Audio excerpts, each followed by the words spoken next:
Salah seorang di antara 5 pemimpin KPK baru yang disorot adalah Alexander Marwata, seorang hakim ad hoc tindak pidana korupsi di Pengadilan Negeri Jakarta Pusat. Rekam jejaknya dalam memutus perkara korupsi diwarnai dengan dissenting opinion. Mari kita simak profil singkat dari Alexander Marwata. Alexander Marwata pendidikannya adalah dari Fakultas Hukum UI, kemudian pernah menjadi Direktur Penguatan HAM di Direktorat Jenderal HAM, kemudian seperti sudah disebutkan tadi, Hakim ad hoc tipikor. Kalau kita sebut tadi ada berapa kali dissenting opinion, yang disebutkan dissenting opinion pernah disampaikan oleh Alexander Marwata adalah dalam kasus dugaan korupsi pengadaan program siap siar di LPP TVRI dengan terdakwa komedian Mandra. Dissenting opinion juga diberikan oleh Alexander Marwata dalam vonis terdakwa korupsi Bos Sentul City, Kwi Cahyadi Kumala. Demikian juga dalam vonis Akil Mukhtar. Menurutnya, Akil tidak dapat dituntut dengan undang-undang tindak pencucian uang. Dissenting opinion juga dalam kasus dugaan suap sengketa Pilkada Lebak. Ini terdakwanya adalah Ratu Atut Khosyah. Dissenting opinion agak unik memang disorot oleh sejumlah pihak, Bang Don, soal Pak Alexander ini. Ya, orang kan harus melihat rekam jejaknya kan. Mungkin juga Mbak Destri waktu di Pansel sudah melihat bagaimana Alexander Marwata ini begitu banyak mengeluarkan dissenting opinion yang membebaskan, kira-kira gitulah, para koruptor. Saya masih ingat ketika Ratu Atut dia bilang terdakwa tidak terbukti melakukan tindak pidana korupsi sebagaimana dalam dakwaan primer dan subsidiar dan harus dibebaskan. Kadang-kadang kan common sense kita mengatakan seorang pejabat kaya raya, kalau kita lihat profil penerimaannya, lalu kemudian tiba-tiba ada dibawa ke, bukan sesuatu yang ajaib kalau dibawa ke pengadilan korupsi, tetapi tiba-tiba berhadapan dengan dissenting opinion seperti ini, tentu ada pertanyaan, apalagi sebegitu banyaknya. Tapi kan sudah Mbak Destri dan kawan-kawan sudah meloloskannya, tapi layak untuk dipertanyakan. Baik. Menarik ini, Bang Don. Sebenarnya memang pada saat di awal kita juga melihat, waduh ini kenapa bisa seperti ini gitu kan. Tapi memang yang bersangkutan bagus, hasilnya bagus.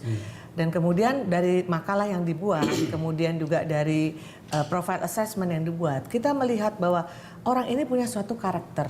Dan dia tuh berani tampil beda dengan yang lain. Kenapa? Karena dia punya keyakinan. Dan kemudian kita gali lagi, kenapa Anda melakukan dissenting opinion untuk beberapa kasus yang jawabannya adalah sangat populis gitu kan? Jawabannya adalah saya harus objektif dan saya sebagai seorang hakim tipikor ya, saya harus melihat apakah putusan atau apakah dokumen ataupun uji material yang diajukan oleh jaksa ini memang sudah memenuhi persyaratan.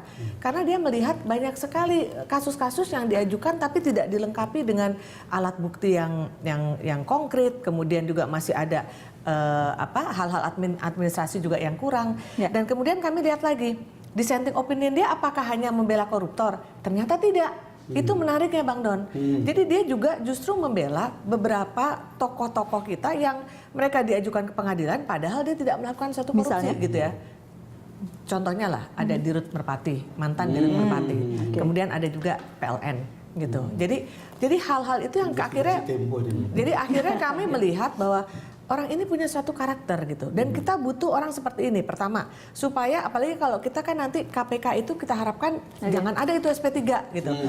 Supaya pada saat mengajukan satu masalah atau satu kasus, dia bisa yakin bahwa kasus ini sudah komplit dan sudah dilakukan pengecekan secara detail. Harus punya ini investigasi soal ini. Saya kira begini, keputusan seorang hakim untuk setuju pada hakim yang lain atau dia mengambil posisi dissenting opinion bisa menimbulkan pro kontra, tapi sepanjang dia bisa jelaskan, tadi Mbak Nunung bilang dalam kasus Mandra juga dia mengambil posisi dan kita tahu dalam kasus Mandra terlalu banyak permainan di situ sehingga seorang komedian bisa kena, dia jadi korban gitu. Jadi yang penting adalah apakah dia punya argumentasi. Dan yang harus dibuktikan oleh publik sementara nanti akan mengawal proses itu adalah apakah dissenting opinion yang diambil itu didasarkan pada alasan profesional atau alasan non profesional gitu. Sepanjang tidak ada bukti yang non profesional agak susah kita menjudge dia di awal akan membuat KPK yang katanya Mbak Nunung tadi madesu tadi gitu. jadi saya kira kita mesti objektif juga gitu. Salah satu yang Mbak Destri katakan tadi adalah penjelasannya adalah bahwa tuntutannya atau jaksa tidak membuat gugatannya tidak lengkap gitu kan. Tidak menyusun itu. gugatan tidak lengkap dan tidak mungkin tidak baik Dari gitu, KPK tidak proper berarti. gitu. Oke. Berarti itu KPK yang kemudian menyiapkan gugatannya tidak lengkap begitu Pak Aryono. Memang yang boleh punya keyakinan itu kan hanya hakim. Ya. Dan begitu hakim sudah punya keyakinan, dia silahkan mengambil keputusan, mengambil sikap itu. Yang lain itu kan hanya menyiapkan bukti-bukti di persidangan, apakah itu jaksa, apakah yang penyidik segala macam. Nah, selama di pengalaman saya di KPK periode sebelumnya itu ya, itu betul-betul kita siapkan sejak melakukan penyelidikan, penyidikan dan penuntutan. Di penyelidikan itu sudah ada hakim, sudah ada jaksa di situ. Okay. Jaksa dengan penyidik sudah bersama-sama membangun kasusnya, melihat konstruksi hukumnya bagaimana. Saya sih cuma berpikir begini saja, kalau kemudian konstruksi konstruksi gugatannya tidak kuat, mungkin dengan Pak Alexander Marwata masuk ke KPK, sekarang konstruksi gugatan dari KPK akan Nanti kan bagus. yang memegang keyakinan kan hakim yang lain lagi. Disitulah luar biasanya hakim itu. Yang kemudian jadi soal untuk kita semua, tapi juga bisa jadi baik kalau betul menggunakan keputusan berdasarkan nurani dan berdasarkan kebenaran kan. Tapi kan selalu ada common sense di publik untuk mempertanyakan. Salah satunya tadi itu soal Ratu Atut, kan kira-kira begitu ya. Saya tidak mengatakan bahwa itu sesuatu yang dissenting opinion itu sesuatu yang salah. Tapi kan pasti awam berpikir, ya nanti akan begini, nanti bisa jadi kok saya kurang percaya ya. Sekarang benar Nunung, ketika dia ada di situ, mestinya konstruksi kalau dia menuntut itu sudah lebih sempurna dari yang lain. Tapi yang pegang palu kan orang lain. Saya kira yang juga harus dikasih catatan Bang Don. Harapan kita pada Alex bahwa dia adalah seorang hakim yang tertib begitu, bisa diharapkan untuk membuat tuntutan yang bagus, menjadi tidak relevan kalau revisi undang-undang KPK disetujui.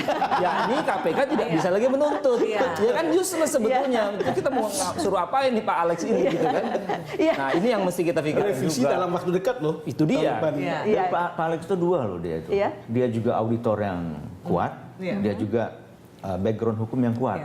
Jadi ya mudah-mudahan lah dengan karena dia sudah tahu bagaimana penyimpangan di kementerian, di itu sudah tahu semua dia. Itu harapannya. Oke.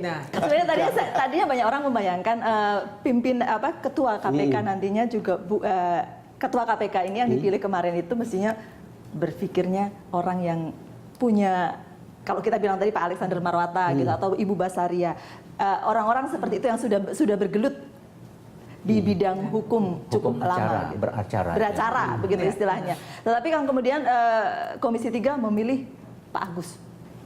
Nah ini menarik ya menurut saya ya. Kalau lihat dari komposisinya, fraksi yang sangat ngotot untuk memilih Ibu Basaria adalah PDIP. Kita semua tahu kaitannya adalah kaitan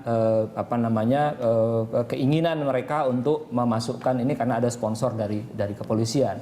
Nah tapi last minute kalau kita lihat ada walaupun perubahan. track recordnya banyak orang memandang Ibu Basaria karena bagus ini polisi dan seterusnya begitu.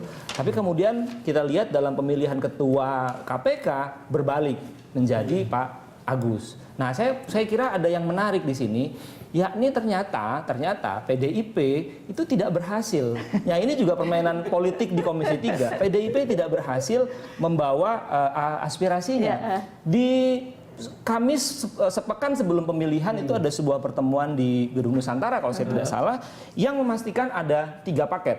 3 paket. Nah, ketiga paket itu adalah satu paket Labas. Labas ini adalah singkatan dari Laude, Basaria, Agus dan Saud. Itu yang sudah dipegang kuat. Jadi ada Basaria di situ, ada Laude, ada Agus dan Saud. Nah, kemudian siapa yang kelimanya? Nah, yang kelima itu ada yang misalnya memasukkan Johan, ada yang memasukkan Robi dan lain-lain komposisi itu. Nah, tapi kalau lihat dari ketiga komposisi itu, baik Agus PDIP maupun punya baik Agus maupun Basaria dua-duanya masuk iya. dalam Iya. 5 itu begitu. Laude masih ke Nah, karenanya kemudian yang terpilih 5 orang yang sudah kita ketahui. Nah, yang saya kira yang belum banyak publik tahu adalah apa yang terjadi ketika itu berbalik begitu kan. Tapi kalau kita di luar, saya boleh sedikit saja Pak Haryono Umar ini. Seberapa penting ketua KPK ini untuk 5 komisioner KPK ini menjalankan Sebetulnya pekerjaan? hak dan kewajibannya sama. Sama. 5-5 itu sama. Jadi siapapun jadi ketuanya nggak penting gitu ya? Nggak penting. Cuman pentingnya begini. Dia itu kan sebagai koordinator. Oke. Dia yang akan bagi 5 ini siapa sih yang akan diikuti? Gitu. Karena tentunya biasanya yang paling senior, Ya. yang kemudian yang paling memiliki wawasan yang kuat. Tergantung kita umpamanya, kalau umpamanya Yang pasti Pak Agus paling senior tampaknya. paling senior. Kalau umpamanya kita memang betul-betul ingin katakanlah penindakan yang banyak, tentunya yang ketuanya itu yang paling memahami. Contohnya waktu zamannya saya itu Pak Antasari, dia paling sudah sangat mumpuni di bidang. Jadi Pak Haryono membayangkan ini pencegahan yang akan kuat gitu ya. kita break dulu Pak. Kita akan kembali untuk Anda saat lagi.